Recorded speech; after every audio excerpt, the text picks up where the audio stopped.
வீடியோவுக்கு மேல் வந்திருக்கும் நண்பா நண்பிகள் அனைவருக்கும் வணக்கம். இன்னைக்கு இந்த வீடியோ நம்ம எதை பற்றி பார்க்க போகிறோம், பாலா டேரக்ஷன் தான் அருண் விஜய் இருக்கிற திரைப்படமான வணங்கான் திரைப்படத்துடைய ட்ரெய்லர் பார்த்தீங்கன்னா ரிலீஸ் பண்ணியிருக்காங்க. இந்த படத்தோட டீசர்லையும் சரி ட்ரெய்லர்லையும் சரி ரொம்ப கதையை ஆழமாக போகாமல் சும்மா மேலோட்டமாக தான் பார்த்தீங்கன்னா ரிவீல் பண்ணியிருக்காங்க. ஸோ வாங்க நண்பர்கள் என்ன மாதிரியான விஷயங்கள் அந்த ட்ரெய்லரில் சொல்லியிருந்தாங்க அப்படிங்கிறத டீட்டெயிலில் பார்க்கலாம். நான் தான் உங்களுக்கு செங்கி மங்கி வாங்க வீடியோக்குள்ளே போகலாம்.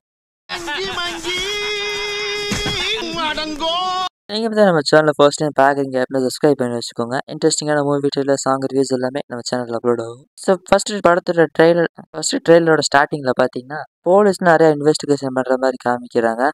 2 கொலைகள் பார்த்தீங்கன்னா நடக்கிற மாதிரி காமிக்கிறாங்க. ஸோ அதை இன்வெஸ்டிகேஷன் பண்ணுற மாதிரி நம்ம சமுத்திரக்கனி அவர்கள் பார்த்தீங்கன்னா வராரு. ஆனால் அடுத்த கட்டத்தில் பார்த்தீங்கன்னா இந்த கொலைக்கான மோட்டிவ் என்ன அப்படின்னு சொல்லிட்டு கேட்குற மாதிரி வச்சுருக்காங்க.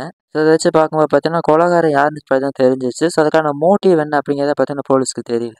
ஆனால் அதுக்கப்புறம் பார்த்தீங்கன்னா அருண் விஜய் அவர்களை இன்ட்ரோடக்ஷன் பண்ணுறாங்க. இந்த படத்தோட டீசர்லேயே பார்த்தீங்கன்னா சொல்லியிருந்தோம் அருண் விஜய் அவர்களுக்கு பார்த்தீங்கன்னா ஒரு டைலாக்லாம் பார்த்தீங்கன்னா இந்த படத்தில் அதிகமாக இருக்காதுன்னு நினைக்கிறேன் அப்படின்னு சொல்லியிருந்தேன். ஸோ ட்ரெயிலருமே பார்த்தீங்கன்னா அவருக்கு எந்த டைலாக்குமே இல்லை. ஒரு காட்டுவாசி என்ன மாதிரி லுக்கில் இருக்குமோ அந்த மாதிரி லுக்கில் தான் பார்த்தீங்கன்னா இருக்காரு. ஆனால் அதுக்கப்புறமா பார்த்தீங்கன்னா நம்ம அருண் விஜய் அவர்களை கைது பண்ணி கூட்டு போகிறாங்க. அவர் தான் பார்த்தீங்கன்னா அந்த கொலையெல்லாம் பண்ணுற மாதிரியுமே கட்டில் வச்சுருக்காங்க. அடுத்த கட்டில் பார்த்தீங்கன்னா இவர் அந்த கொலை வந்து எப்படி செஞ்சார் அப்படிங்கிற பார்த்தீங்கன்னா ஒதுக்கவே மாட்டேங்கிறாரு. ஏன்னா பார்த்தா இவர்கிட்ட பேச தெரியாதுல்ல. ஸோ அதனால் போலீஸும் பார்த்தீங்கன்னா இவர்கிட்ட வந்து எப்படி உண்மை வரைக்கும் தெரியாமல் குழம்பு போய்க்கிற மாதிரி காமிக்கிறாங்க. அண்ட் அதுக்கு முன்னாடி கட்டில் பார்த்தீங்கன்னா நம்ம அருண் விஜய் அவர்களுக்கு நிறைய சொந்தங்கள்லாம் இருக்கிற மாதிரி காமிக்கிறாங்க. ஸோ அவங்களுக்கு ஏதோ ஒரு ப்ராப்ளம் வந்து அதனால கூட அவருக்கு இப்போ கொலையெல்லாம் பார்த்தீங்கன்னா பண்ணி இருந்திருக்கலாம். ஸோ படம் வந்ததா பார்த்தீங்கன்னா எல்லாமே தெரியும். ஸோ அந்த அளவுக்கு இந்த ட்ரெய்லரில் சரி டீசர்லையும் சரி எதுலேயுமே பார்த்தீங்கன்னா கதை களத்து என்ன மாதிரி இருக்க போகுது அப்படின்னு சொல்லிட்டு ரிவ்யூலும் பண்ணலை. அண்ட் ஒரு கட்டத்தில் பார்த்தீங்கன்னா ஒருத்தர் சொல்கிறாரு எல்லாருக்கும் நியாயம் தர்மம் அப்படின்னு சொல்லிட்டு ஒன்று இருக்கும் அப்படி பார்த்தீங்கன்னா சொல்கிறாரு.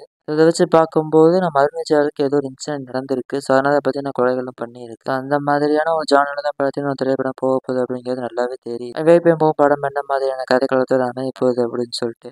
நான் ரீசெண்டாக பார்த்த இந்த ஒரு ட்ரெய்லரை பார்த்து ரொம்ப வித்தியாசமாக இருந்துச்சு. ஏன்னா அதிகமாக டைலாக்ஸுமே எதுவுமே தெரியல.